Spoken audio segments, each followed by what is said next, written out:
You have been told to eat your greens for liver health, but did you know that one specific vegetable on this list is scientifically proven to be 100 times more potent than the others? Educational only, not medical advice.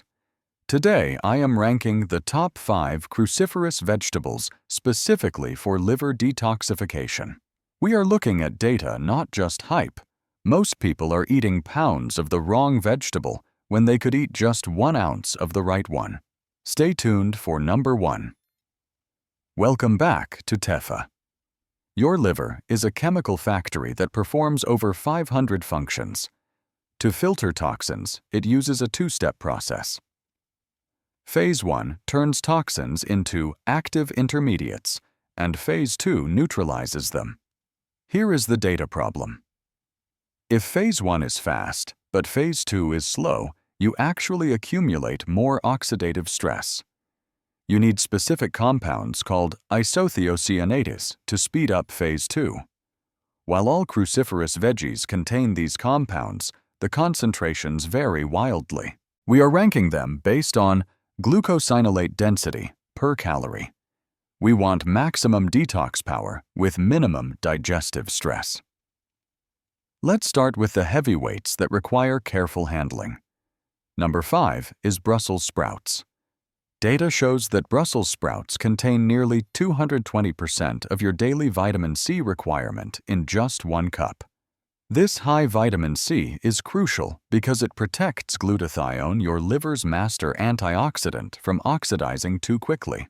However, they are at number 5 because they are incredibly high in raffinose. For 30% of the population, this fiber ferments in the gut, causing significant bloating. If you have IBS, this veggie causes more stress than benefit. Number 4 is kale. A 2008 study found that when kale is steam-cooked, its ability to bind to bile acids increases by 43% compared to raw kale.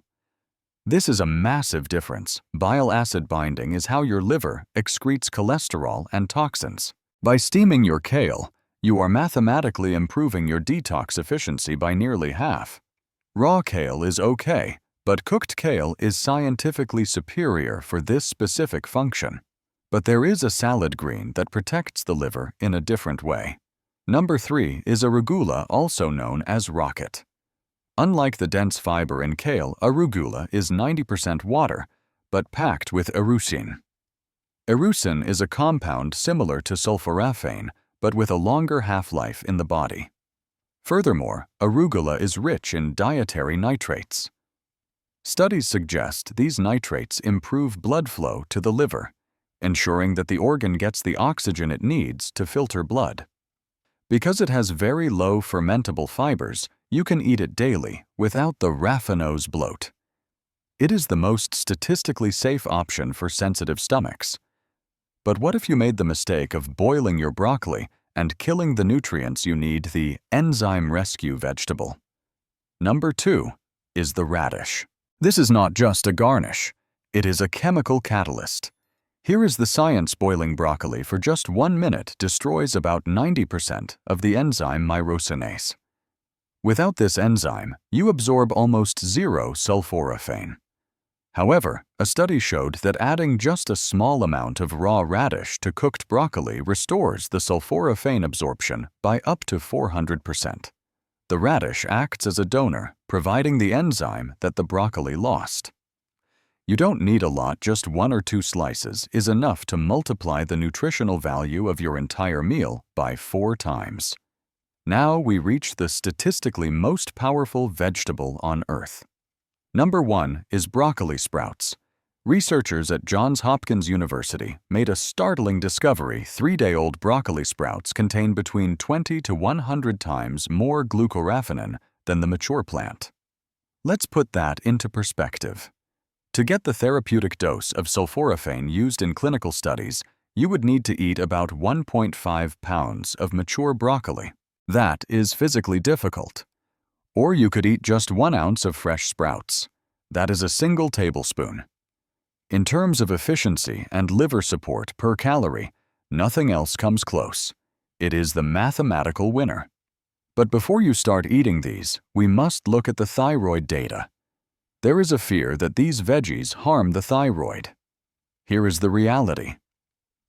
You would need to eat astonishing amounts over 1 kg of raw kale daily for months to induce a coma in a healthy person. However, for those with existing hypothyroidism, care is needed. The good news is that cooking methods matter. Boiling leads to a 90% loss of goitrogens, while steaming results in a 30 to 50% reduction, which is a safe balance that keeps the good nutrients intact. So how do we put this all together into a perfect routine? Here is exactly how to execute this plan based on the data we discussed. You should start by building a digestive foundation with arugula, because it is significantly easier to digest than dense cabbage, which makes it safe for daily use. Next, you want to add the most potent tool, which is broccoli sprouts. You only need 1 single tablespoon of sprouts per day, because this small amount provides the sulforaphane equivalent of over 1 pound of fully grown broccoli. That is a massive return on investment for your liver, with 0 bloating. When you do eat cooked broccoli, make sure to chew a slice of raw radish with it. Studies have shown that adding a raw cruciferous vegetable to a cooked one can restore nearly 100% of the enzyme activity that the heat destroyed. Finally, when you cook your kale or Brussels sprouts, you should steam them for exactly 3 to 4 minutes. This precise timing is crucial because it preserves 90% of the antioxidants while sufficiently lowering the goitrogens that worry thyroid patients. Science is about precision. By choosing the right veggie and cooking it the right way, you get maximum results with minimum effort. If you found these statistics helpful, type 100x in the comments so I know you are ready to upgrade your diet. Don't forget to subscribe to Tefa for more evidence-based health guides.